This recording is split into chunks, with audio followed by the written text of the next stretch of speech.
Hey guys, happy Saturday. It has been a long week for me.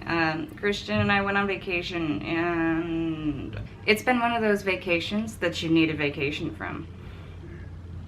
I just wanted to sit down and have a talk with you guys because a couple of weeks ago on my page I wrote that I was going to do 3 vlogs a week, and then I put out Tanya's graduation video. I didn't do Moose Monday.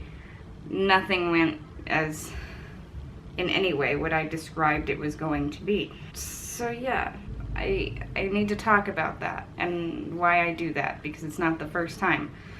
And I feel like I need to talk to you guys about it, not only for you, but maybe just so that I can get it out of my own brain. Back in 2010, I don't even know if this is relevant to me in my life anymore or if I've gotten past it, but I mean, back in 2010, I was diagnosed with massive depressive disorder. At that time, I was medicated. I medicated for about 2 months, and I couldn't do the medications. They were too hard on my body. And by too hard on my body, I mean they made me throw up violently. It was awful. It was torturous. Finally found one that worked, and it stabilized my mood, and I did that thing that people do when their mood's finally stabilized and they're on drugs, and I went off of them. I said, I'm feeling great, no more, I don't want to, yay. Don't do that. Don't do that. So a couple years later, I ended up back on, what was it, Prozac? And once I was at a point in my life, actually after I was diagnosed with cancer, I think, I'm not exactly sure, I don't remember. Timelines are all screwed up in my head. After I had been on the Prozac for a while, I decided I wanted to wean myself off of it, and I did it the smart way and weaned myself off of it. And I've been unmedicated for mental illness since then. And I feel like I have a pretty good handle on it most of the time. But I do notice that I get these manic moods where I'm just like, I'm gonna do this, I'm gonna do all these things, and it's gonna be awesome and crazy, and oh my god. And it's honestly, anyone will tell you it feels great. It's such a freeing feeling to be in that kind of like wound up state. You feel invincible, and you feel like you can do anything. You feel like you have energy for days, like a toddler or a puppy. And then it doesn't ever last long for me. Then the low hits, and sometimes things will trigger the low, sometimes not. But pretty much what happened right after almost right after I posted that status that I was going to be doing multiple videos a week, I came across another YouTube vlogger's vlog. They're popular, Jesse and Gina, boyfriend versus girlfriend, prank versus prank is how you'd know them. Great vloggers. I look up to them and aspire to them, and I like the style of their vlogs. They're fun. They were a fun couple, and I'm sorry if I'm breaking the news to you, they split up. And that made me just kind of go, oh shit. Because a lot of it was about, you know, what daily vlogging is like, and how it can be on a relationship, and considering how my relationship with Christian is already strained with everything that goes on in our lives, with between my stuff, my cancer, and his stuff with his son. And daily vlogging is probably not the smartest thing for me and us, and I realized that, and I just really took a step back, and I apologize for that to those of you who watch, and maybe those of you who are just now watching. Just be prepared. This is who I am. Low episodes, I tend not to, you know, I just explained my manic episodes. Low episodes, I don't want to do anything. I don't want to do whatever. I don't want to make videos. I'm really in a low spot today. I don't feel up to par, mostly because I've had such a long week. But that's okay. I'd opened a discussion on my Facebook page. I asked, anything particular you want me to talk about? Comment here. My beautiful friend Jennifer said, I want you to talk about your motivations to get out of the house and how you overcome bad days. And, you know, she asks me this really, she didn't even, honestly, Jennifer, you were like right in line with my thinking, because it's not like you knew that I was going to be writing about talking about what I was planning on talking about today. And so your question pretty much fits right in with this. How do I muster up the motivation to get out of the house? Some days I need to muster up motivation just to get out of the damn bed. Either because of pain or I don't feel good emotionally. And as those of us who suffer from emotional pain know that it can create physical pain in its own sense, and vice versa. Mostly I make myself have responsibilities. I have to go to the store to pick this up today. I have to go out and do this. I have to go see this person. I have made this commitment. Or if it's weekends where we have Steven, I have to take care of him. And I love taking care of him. And, you know, if you create little goals or little motivations for yourself throughout the day, it doesn't have to be this long to-do list. That is absolutely overwhelming to me. Maybe not to some people, and for you, I commend you on that. I wish I could write out a to-do list and get everything done on my to-do list that day. I can't. Maybe one day I'll be able to, just not now.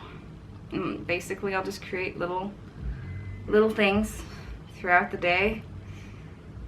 Even if it's not something that's necessary, if I'm feeling down and I need to get out of the house or I need to do something. For me, sometimes getting up and doing the dishes is my motivation for the day, because I don't like having a dirty sink. I don't. However, there's times where it will get piled up and scary, and you think there's monsters hiding under there. Well, I get up, I do it, and then I feel better. And then I'm like, okay, I did that. Maybe I can do something else now. And then I can maybe go do that. If I feel like I'm overdoing it, I'll stop. I'll come back to it a different day. I'm not saying that this plan always works flawlessly, because sometimes there's crap that doesn't get done forever. I don't really give myself a choice on really bad days other than to get up and do it. And I know that it's a hard thing to explain it, and if someone said that to me, you know, back in, 2000, anytime between 2006 and 2011, I would have been like, fuck you. How do you even, how? And I can't explain to you how. I just know that this is what I have grown into, and I have trained my brain to do so. I just make myself do it. If I had a job, of course, that's a responsibility. Doesn't matter how I'm feeling. I have to get up and go do my job. And I really honestly miss having a job, because it got me out of the house. It got me doing things. It got me away from the drone of sitting home and being at home all day. But the time will come when I can have a job again and things will be good. And that'll be after the liver transplant sometime. They can call me anytime now for that, by the way, if you're watching Wisconsin. So that was that. The next thing I wanted to move on to, because I said I was going to talk about some real world shit today, is the gorilla thing. The kid that fell in the gorilla enclosure. I have seen a lot of this side and this side over it. I've seen very little people's feelings kind of in the middle. It's either the parents are bad, or the zoo is bad, or the kid should have gotten shot, blah blah blah. Why is one life more important than the other? Here's the deal. If you have kids, you know that they can disappear on you really freaking quickly. In the years that Christian and I lived in Sacramento, we visited the Sacramento Zoo a lot. Like, we paid for the membership every year because it was cheaper than paying the 4 to 6 times a month that we would go. But you know what? It was really fun. And Steven was a little younger, and it would be the two of us, and sometimes it would be really crowded there at the zoo, and sometimes it wouldn't be. Now, because there were the two of us and one kid, one of us always had our eyes or our hands on him at one time, like holding his hand. Hand holding was a big thing for us. Now, I understand that if you've got multiple kids, you can't hold like 5 kids' hands all at once. Maybe you can like make a little kid train and they can choo-choo along, but that works in theory. Which, and I'm gonna get shit for this, is why I'm an advocate for child leashes in certain situations. I have seen them work in airports, I have seen them work in zoos, I have seen them work in any area where there is a large crowd, you have multiple children or multiple things going on. Child leashes are okay. It's a way of holding your child's hand and allowing them to explore, because they're children. It's what they want to do. So, as far as blaming the mother goes, yeah, there's some blame on her. Yeah, maybe in an open enclosure where, you know, the grate is big enough that your child can fit through it to go into the enclosure. Hold on to their damn hand like it's your lifeline or their lifeline, because it kind of is. If she had multiple kids, I'm not sure. I haven't read a whole lot into that. I've read more and I've watched more videos of the incident than anything, and read kind of more on the zoo side of whatnot, because I know people. I'm picky and choosy about what I read on the internet about this kind of shit, because it's the internet and the internet kind of goes crazy. They go ape shit, if you will.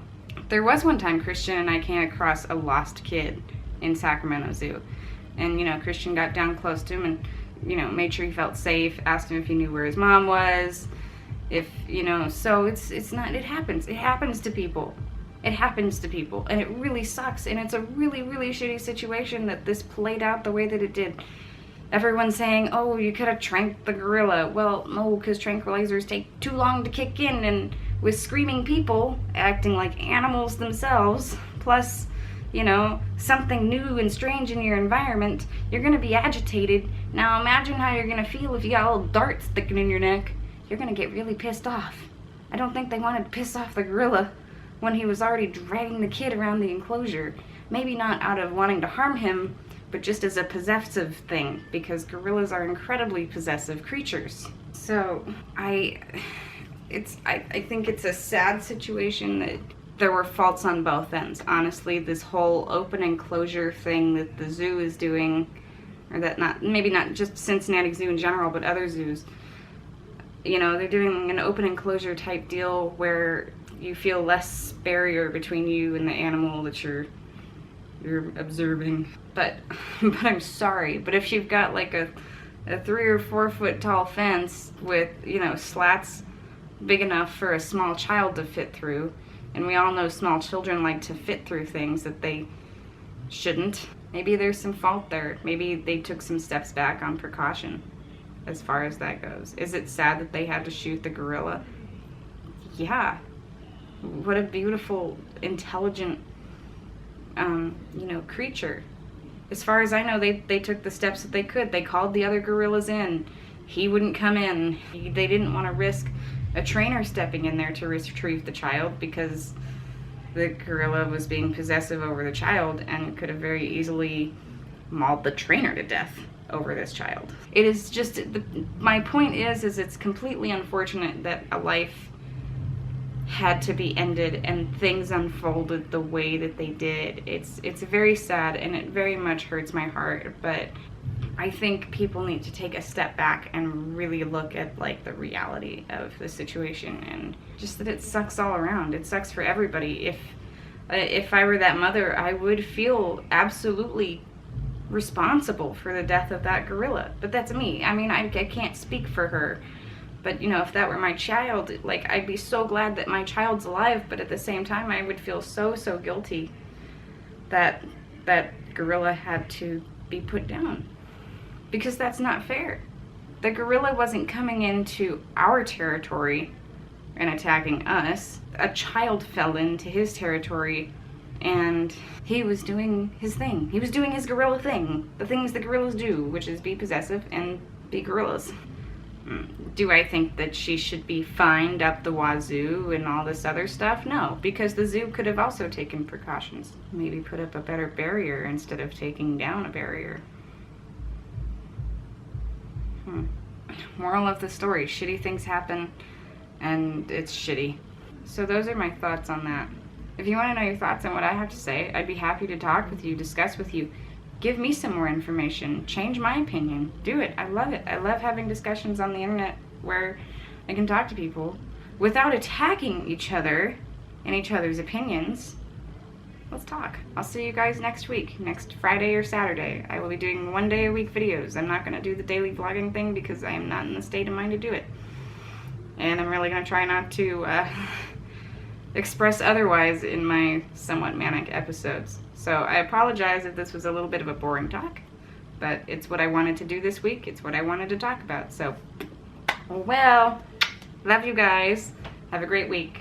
Bye.